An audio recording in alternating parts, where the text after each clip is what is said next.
আরেকটা হাদিস মাথায় নিয়ে না, এই হাদিসটা সারা ওয়াজ ভুলে গেলে এই ওয়াজটা বলে না।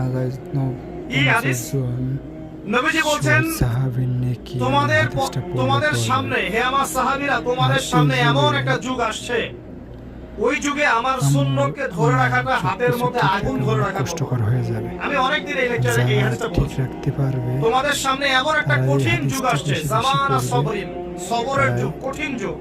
ওই যুগে উপর আল্লাহ ঈমান তাআলা ধরে তাদের রাখা, উপর নামাজ রহমত সুন্নতের উপর করবে, থাকা, তারাই হাতে আগুন ধরে রাখার টিকে মতো। রাখতে পারবে। ওই যুগে যদি কেউ তোমরা আমার একটা সুন্নতকে জীবিত করতে পারো, সমাজে একটা সুন্নত মরে গেছে, অন্য ওটাকে কেউ আবার জীবিত করতে পারো, ঠিক রাখতে তাহলে পারবে। 50 জন শহীদ সাহাবীর নেকি পাও। হাদিসটা বুঝলেন? শুধু নেকি না, আপনি 50 জন শহীদ সাহাবীর নেকি পাবেন, যখন চলমান সমাজে একটা সুন্নত মিটে গেছে, নাই, মানুষ আমল করছে না, কিন্তু আপনি সেটাকে জীবিত